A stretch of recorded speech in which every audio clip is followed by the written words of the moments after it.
Welcome back, everyone, to Greensboro, North Carolina, where we have our second game here about to go underway between the Virginia Tech Hokies and the Wolfpack out of NC State. Earlier, we saw Virginia Tech go up 3-0 on NC State and come away with the victory. And we're going to see this second game if NC State has an answer to the offense that we saw out of Virginia Tech. So on the field in the starting lineup for the Virginia Tech Hokies, we have Babaran, Gorak, Eberly, Setliff, and Howard. For the NC State Wolfpack, on the field in the starting lineup we have Best, Limon, Hazen, DeAndre, and Wardell. Looks like we're about to get this first point underway here.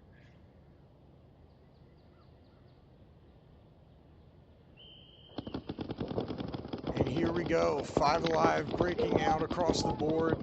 Looks like both sides make it out 5 Alive, although looks like maybe the D1 for Virginia Tech, I think that's Babaran in there, has his gun down or something. He needs to get his gun up in order to help his team. Oh, but it looks like Limon takes the walk. I think Gorak killed him out of that can, but also there goes Setliff for Virginia Tech taking the walk. Hazen shot him heads up from the home. We got 4-on-4 here, Virginia Tech on the left and NC State here on the right. NC State looking to get into the snake here. Looks like that's Wardell in your bottom right-hand corner. Wardell's going to try and look and get into the snake. He's really working in there, but Howard's trying to shut him off. Good move to go ahead and support the Dorito side by, looks like that's Gorak over there, trying to do his best to help Babaran, who finally has his gun up, but it looked like some offense out of NC State. Wardell gets in the snake, into the snake 1, and he's going to crawl right up, waste no time getting into the snake 2. He's going to then pop heads up, and looks like he's going to try and get some kills cross field here, but it looks like Best loses a gunfight to Babaran over on the D side. That's going to give the body advantage to Virginia Tech. 4-on-3 for Virginia Tech. Looks like that was a good move by, I think that's Hazen in the middle, trying to shut down the Dorito side for Virginia Tech, keep making sure the field stays spread. Big move here by Gorak. Gorak making a big move, trying to take out the snake 1. Does he get him clean? Oh, he does get him. Looks like we got a trade. Gorak going to go ahead and take out the snake 1, but Babaran losing a gunfight to, looks like Hazen over there, and Virginia Tech coming off wholesale. Howard getting shot by DeAndre, and there goes Eberly. Looks like Hazen shot him. That's a 3-pack for Hazen. Great move out of NC State. Excellent close. Down bodies, going in, coming back. Looks like that was just some great paintball there for NC State. Great play from Hazen, coming up the gut, spreading the field, and making sure that he gets the kill there on Babaran, and making sure to wrap the field and eventually closing the point out. Going to go ahead and put his team up 1-0 on Virginia Tech. NC State is currently leading with 7 minutes and 40 seconds remaining.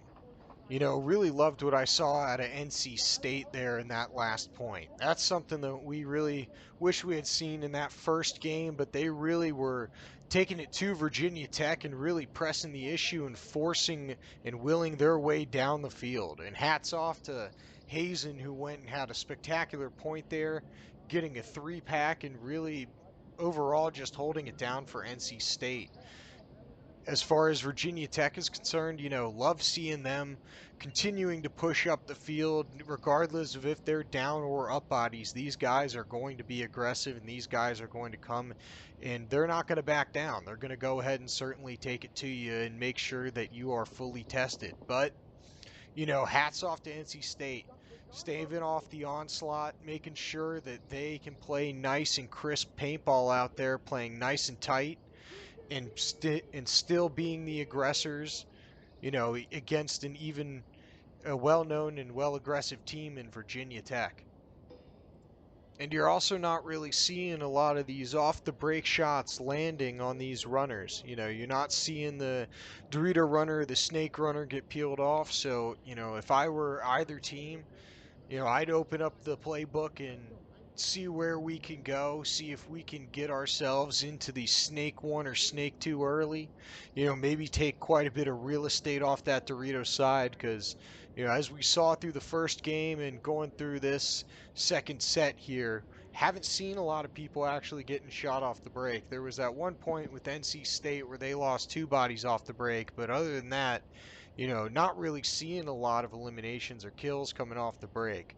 You know, that can be due to a little bit of the gunners, but, you know, this field certainly plays a little bit differently than most with not a lot of lanes opened up on that Dorito side, and that snake lane certainly being pretty large. So a lot of guys are stopping short at that insert. But as it stands right now, looks like we have our next lineup going out for NC State. We're going to be seeing Best out there, Cooper, Hazen again. We're going to see Kemp and Wardell. For Virginia Tech, we are going to see Gorak, Babaran, Eberly, Anderson, and Howard. So let's see if these guys can, you know, really fix some of the bad deaths that they had early on in that first game, in that first point that they played. Hopefully Virginia Tech can go ahead and tighten that up. Supposed to be getting rolling here in a second. I don't know if we're having oh, looks like we might be having a bit of a timeout here. Yeah, looks like NC State's going to go ahead and use their first and only timeout to make sure that they get their 5 bodies on the box. I don't really think who is that over there. I think that's either Hazen, the hero from the last point, or that might be Kemp. But regardless, you know, got to make sure you get on the box before point starts. Otherwise, that ref's going to pull you. But smart on the coach there, using a timeout and making sure that he can play 5 alive here in this next point. While we've got some time here, let's go ahead and break down this layout a little bit. So, you know, as you can see, we've got the typical ladder snake and ladder Doritos going on, and that's really going to lend this field to be a lot more of an outside push. So, you know, I think a lot of these players, what they're going to want to do is they want to go ahead and, you know, start working the outside of the field in. You know, especially these snake guys, you're going to want to see a lot more wrapping and wrapping low to try and avoid the outside shots from the wire coming out of the corners. You know, and as for the Dorito side, you know, I'd say wrap low, wrap the outside and go. You know, look for those inside shots when they're there, but you know, wrap and go is all I would say. But don't forget on the middle and don't sleep on the big guys coming up the middle like Hazen. You know, we saw him go ahead and shut people down earlier. Let's see him break out 5 wide for both sides. Looks like we're going to see Best get it shot off the break, headed to the D1. Cooper made it out alive for NC State over on that D side in the corner. Oh, good move by, looks like that was Gorak getting into the D2. Virginia Tech 5 alive with a one body advantage. 5 on 4 Virginia Tech. Getting out into that D corner goes Babaran. Alpha Bravo stop, Alpha Bravo stop. Oh, and making a move is Howard into that snake too, and he's going to keep applying pressure to that inside, and he's going to keep working the inside of the field. You know, let's see him get on that outside, take that 50 snake, and really start to apply some pressure there to that back line of NC State. If they really keep him in the pocket, they need to get out wide here. Oh, but looks like Babaran's going to get it looks like Anderson's going to shoot Wardell. Anderson's going to get a shot on Wardell from the corner, and here we go. Here goes Howard into that snake 50. He's going to look inside, and like I said, he's going to go ahead and apply the pressure to that back line of NC State. Going to make those guys' jobs really hard and make it really hard to live back there.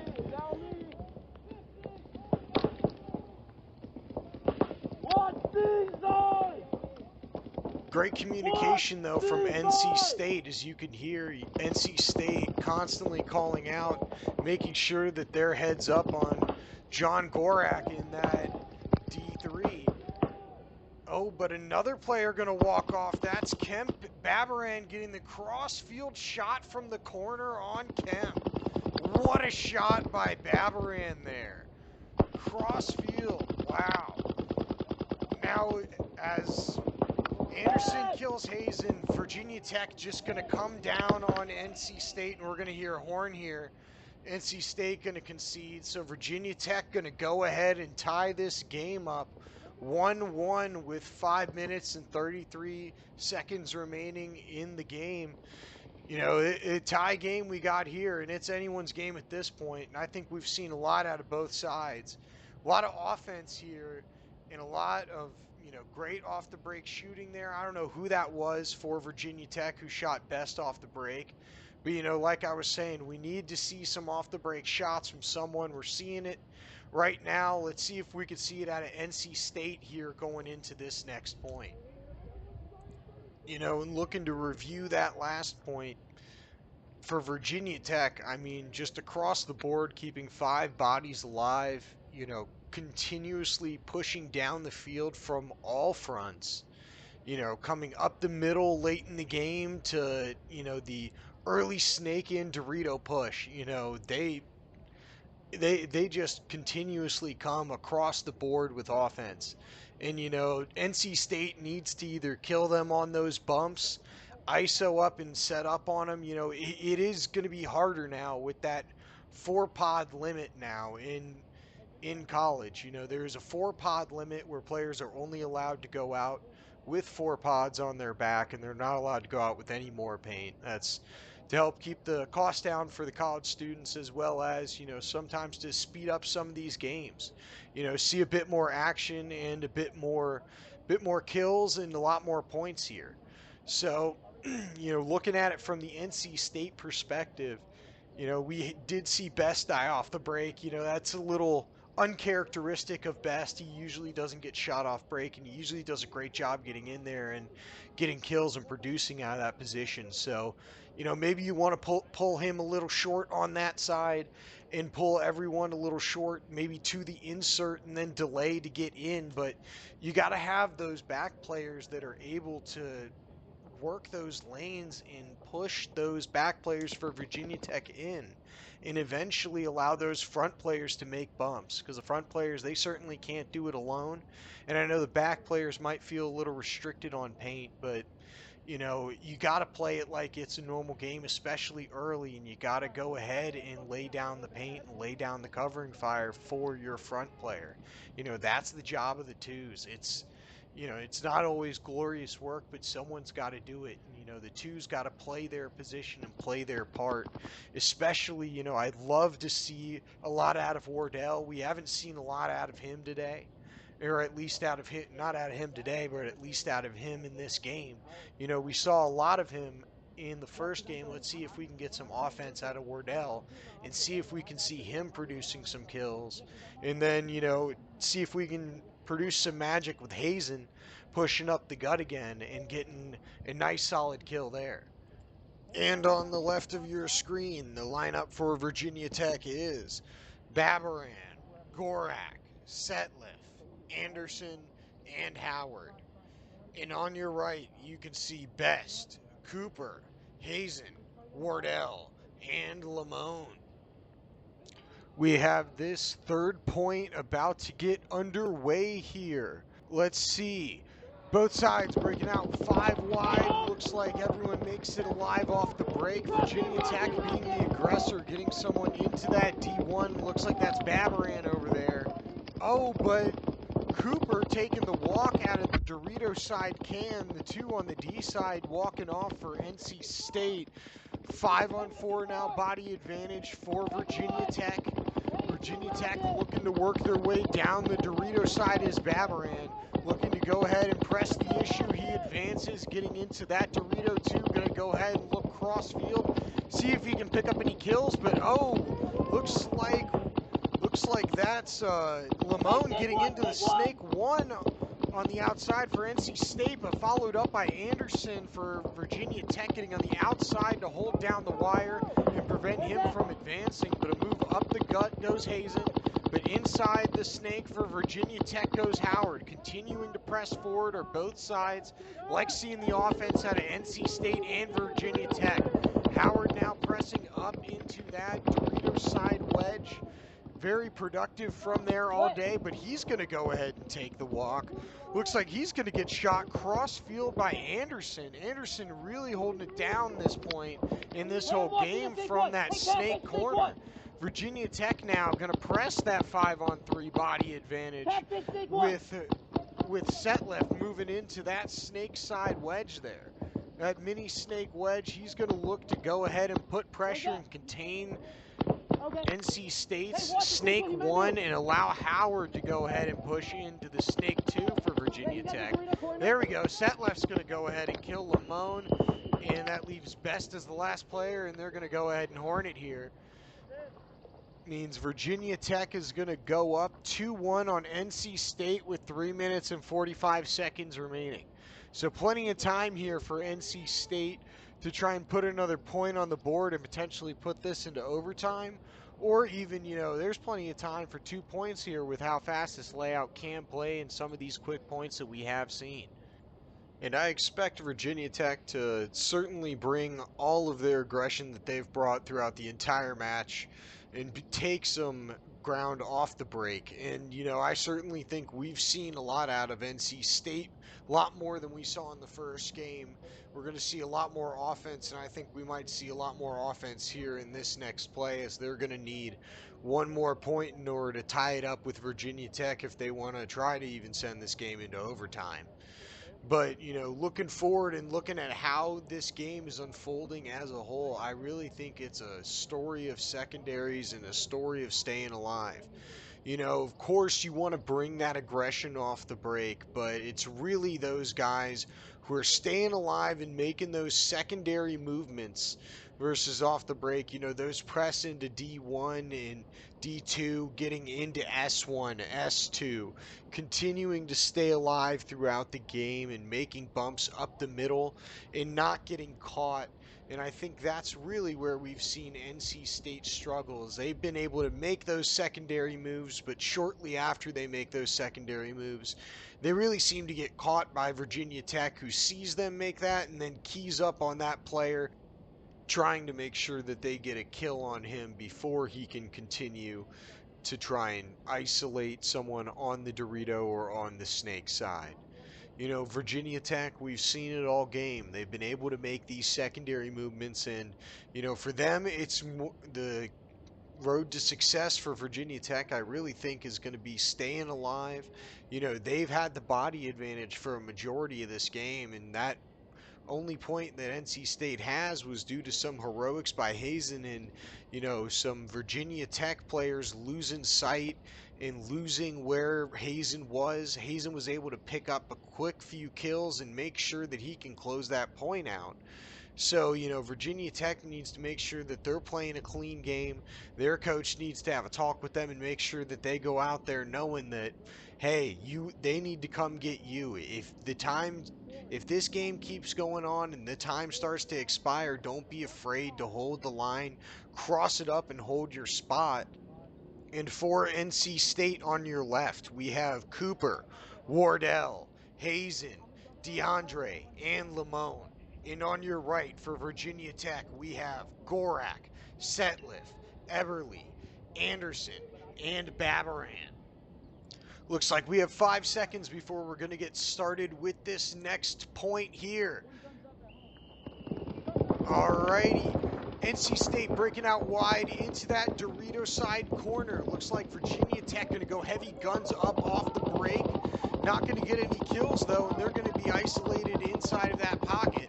Hopefully they don't get stuck in there and can make those secondary moves that we've seen them make for all day. We've seen them make secondaries, but Cooper's going to try and look and isolate Gorak and prevent him from getting into that Dorito side and prevent him from getting into the D1. But good move by Lamone getting into the snake 1. NC State now being the aggressor. But, oh, Wardell dying from, looks like that was Setliff in the can. Wardell going to take the walk-off, and here comes Virginia Tech. Babaran wasting no time getting into that snake, too. Looks like Gorak managed to make it into that Dorito 1. Virginia Tech now pressing the issue, but looks like they're going to get matched as Lamone gets into that snake, too. But Virginia Tech's back line going to continue to move up, going to continue to press the issue for Virginia Tech and try and prevent NC State from moving further up the field and make those guys' lives just a little bit harder to live in there. Looks like we're going to see a gunfight here between Babaran and Hazen on the inside of that snake too, but oh, getting into that snake 50 is Lamone, and he's going to wrap the outside. I don't think Babaran knows he's there. Can he get the shot on him? Can he get the drop on him? Oh no, he's not going to get the drop on him, and now he knows it's hot. Babaran knows it's hot, and he's going to pop the top, see if he can get a kill, but he's going to get nice and tight in there. Babaran's going to, looks like, oh, he's going to get shot by Hazen. Oh, but Hazen's going to walk off. That's a trade, so Babaran's going to go ahead and trade with Hazen. Now we've got a 4-on-3 body advantage for Virginia Tech. Virginia Tech with a 1 body advantage, but NC State with the position in the Snake 50. Looks like they just need to continue to get kills out of this Snake 50 and try and even up the body count, but a big move up the gut by Greg Sedliff for Virginia Tech. Going to look to try and get the shot on Cooper, but oh, DeAndre sees him. He's going to look to get the shot. DeAndre's going to kill Setliff up the gut. Setliff's going to go ahead and walk off. So that's going to even up the body count here. 3-on-3, NC State, Virginia Tech. Oh, Cooper almost takes one there. Cooper's almost going to take one in the corner, but he's going to stay alive. 1 minute left remaining. NC State really needs to start looking to push forward and really needs to look to start. Oh, but here, just as I say that, there goes Cooper making a good move into that D2. But Anderson for Virginia Tech continuing to press forward. These guys do not stop coming. No matter what, you kill their front line, the back guys are going to continue to come, and they're going to continue to press you. But NC State not going to refuse to die, getting into that D3, but only 25 seconds remaining. We need to see them start to come down the field here. I'd like to see, I think that's DeAndre in the insert, start to come down the field. But, oh, big move by John Gorak of Virginia Tech, going to take out Cooper. He's going to get him clean, get into that D-side corner for Virginia Tech. And did he get a shot on DeAndre? No, DeAndre is going to stay alive, but time's going to tick off.